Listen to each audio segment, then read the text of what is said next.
नमस्कार साथियों, मैं डॉक्टर हृदय चौधरी और आप सभी का स्वागत है मेरे यूट्यूब चैनल पर। साथियों, उत्तर प्रदेश के 7 लाख से अधिक संविदा और आउटसोर्स कर्मचारियों के लिए एक बड़ी खुशखबरी निकलकर सामने आ रही है। साथियों, खुशखबरी भी ऐसी जिसका आप सभी को इंतज़ार था। वो सारी समस्याएं दूर होने वाली हैं जिन समस्याओं से आपका अक्सर आमना सामना होता था, जैसे कि समय से वेतन न मिलना, छुट्टी न मिलना, मेडिकल लीव न मिलना, बीमा न मिलना, बीमा की सुविधा न मिलना। ऐसी बहुत सारी समस्याओं का सामना आपको अक्सर करना पड़ता था। तो साथियों, इन सारी समस्याओं से निजात जल्दी ही आपको मिलने वाली है। यानी कि सभी 7 लाख से अधिक आउटसोर्स और संविदा कर्मियों को समय से सैलरी, मेडिकल और कैजुअल लीव मिलेगी और साथियों बीमा की सुविधा भी मिलेगी। जैसा कि आप लगातार खबरों में सुन रहे हैं कि आउटसोर्स सेवा निगम का गठन किया जाएगा एवं कर्मचारियों की नियुक्ति में महत्वपूर्ण बिंदुओं का ध्यान रखा जाएगा। तो इस तरह से उत्तर प्रदेश की सरकार ने 7 लाख से अधिक संविदा और आउटसोर्स कर्मचारियों की बेहतरी के लिए बहुत सारे निर्णय लिए हैं। आज इन सभी पॉइंट्स पर डिस्कस करेंगे आप सभी के साथ, लेकिन उससे पहले आप सबसे हमेशा की तरह एक छोटी सी रिक्वेस्ट रहती है मेरी कि चैनल को अगर अभी तक सब्सक्राइब नहीं किया है, नए जुड़े हैं, तो आप लोग चैनल को सब्सक्राइब कर लें और बेल आइकॉन दबाएं ताकि सभी इम्पोर्टेंट वीडियो आप तक समय से पहुँचे और वीडियो को शेयर भी करें जिससे कि अन्य साथियों को भी जानकारी मिलती रहे। तो चलिए चलते हैं अपने मुद्दे पे और बात करते हैं कि उत्तर प्रदेश के मुख्यमंत्री जी ने आउटसोर्स और संविदा कर्मचारी की समस्याओं को ध्यान में रखते हुए कई महत्वपूर्ण निर्णय अभी वर्तमान में लिए हैं। अभी बजट सत्र के दौरान भी आपने देखा, उत्तर प्रदेश के मुख्यमंत्री जी ने सभी आउटसोर्स कर्मचारियों के लिए मानदेय में वृद्धि करते हुए 16,000 से 18,000 तक मानदेय की घोषणा की। इसी के साथ यूपी में 7 लाख से अधिक संविदा और आउटसोर्स कर्मचारी को सरकार उचित वेतन के साथ ही कैजुअल लीव, मेडिकल लीव और बीमा जैसी सुविधाओं का भी लाभ सरकार देने जा रही है। सरकार की ओर से गठित किए जा रहे आउटसोर्स सेवा निगम के प्रस्तावित मसौदे में इन सबको शामिल किया जा रहा है। तो ये सारी चीज़ें आपको समझने की ज़रूरत है। निगम गठन करने की प्रक्रिया तेज कर दी गई है और विभिन्न विभागों में आउटसोर्स कर्मी उपलब्ध कराए जा रहे हैं। इससे पहले अक्सर सुनने में और देखने को मिलता था कि एजेंसियों के खिलाफ अक्सर जो आउटसोर्स और संविदा कर्मचारी हैं, धरना प्रदर्शन या शिकायतें की समस्याएं आती रहती थी, देखने को मिलती थी। समय से भीतर छुट्टी नहीं देते थे, वेतन नहीं मिलता था और ईपीएफ में कटौती के बाद भी मनमानी किए जाने की शिकायतें मिलती रहती थी। आप सभी इनसे वाकिफ भी होंगे। लेकिन इन समस्याओं से अब सभी आउटसोर्स और संविदा कर्मचारियों को निजात मिलेगी, क्योंकि निगम के गठन हो जाने के बाद बिचौलियों की भूमिका पूरी तरह से समाप्त हो जाएगी। सीधा पैसा उनके अकाउंट में डीबीटी के माध्यम से पहुंचेगा। तो जो हेरा फेरी होती थी और जो आप काम करते थे उसका पूरा वेतन आपको नहीं मिल पाता था और समय से भी नहीं मिलता था, जिससे आपको काफ़ी समस्याओं का सामना करना पड़ता था। परिवार का अच्छे से पालन पोषण नहीं हो सकता था। बहुत सारी जिम्मेदारी आपके कंधों पर होती है साथियों। तो अगर वेतन नहीं मिलता है तो बहुत सारी समस्याएं, और आप लगातार काम कर रहे हैं और वेतन नहीं मिल रहा है तो निश्चित ही समस्या पैदा होती थी। तो सेवा निगम गठन होने पर एक महत्वपूर्ण लाभ यह भी होगा कि योग्यता के अनुसार वेतन का प्रावधान होगा। ये बहुत ही महत्वपूर्ण पॉइंट है साथियों।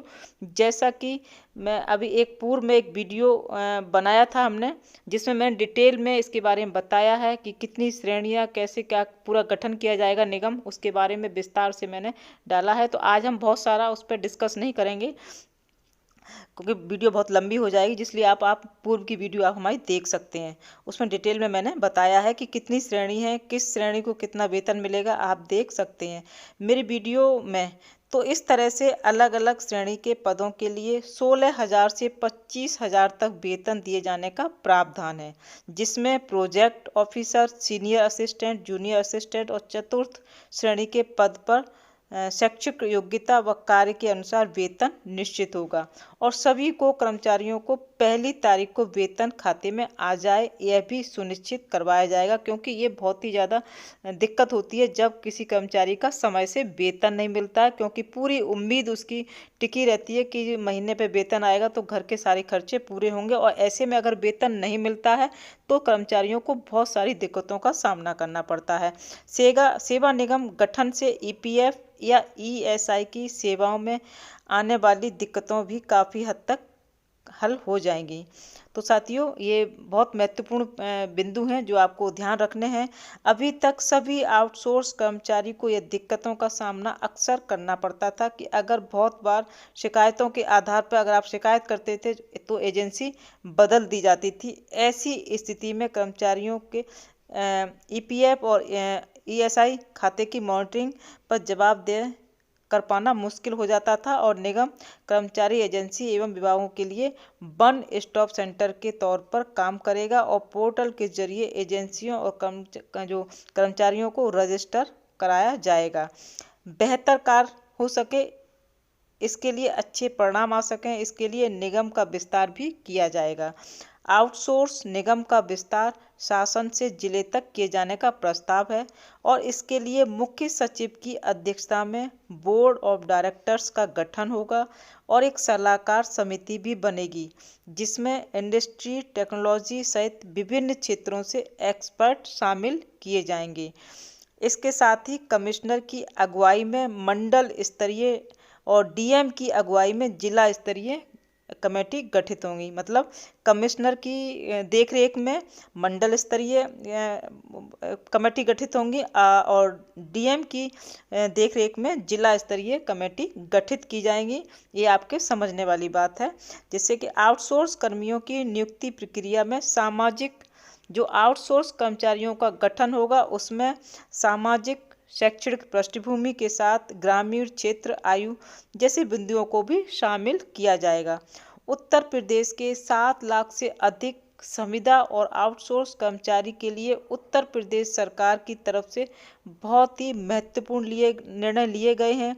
आप लोगों के लिए खुशी की बात है कि आपके हितों को ध्यान में रखते हुए कई कदम ऐसे उठाए गए हैं जिससे कार्मिकों को समय से सैलरी मिल सके, मेडिकल सुविधा मिल सके, लीव मिल सके, बीमा की सुविधा मिल सके और सभी को समय से सैलरी मिल सके और जितना कार्य किया है उतना मानदेय उनको मिले और वह भी मानदेय सीधा उनके अकाउंट में पहुंचे, जिसमें बिचौलियों को कोई हेरा फेरी करने का अवसर न मिले। इसके लिए यूपी सरकार ने सेवा निगम गठन करने की तैयारी कर ली है और इस निगम का विस्तार हो सके इसके लिए मुख्य सचिव की अध्यक्षता में बोर्ड गठित होगा, जिसमें नीतियां बनेगी। कमिश्नर की अगुवाई में मंडल स्तरीय और डीएम की अगुवाई में जिला स्तरीय कमेटी गठित होंगी, यानी कि सारा काम पूरी पारदर्शिता के साथ होगा।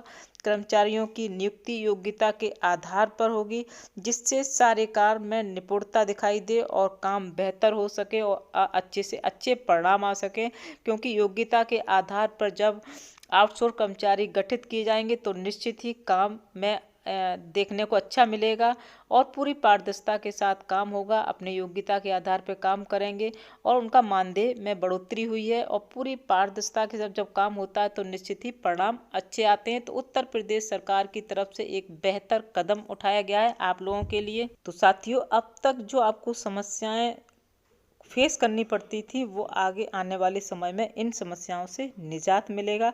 साथियों, आपको वीडियो पसंद आया हो तो वीडियो को शेयर करें और चैनल को सब्सक्राइब जरूर कर लीजिएगा, जिससे कि आपसे संबंधित सारी वीडियो आप तक समय से पहुंचती रहें, आप सभी चीज़ों से अवगत रहें। तो इसी के साथ फिर मिलते हैं दूसरी वीडियो में। तब तक के लिए जय हिंद, जय भारत।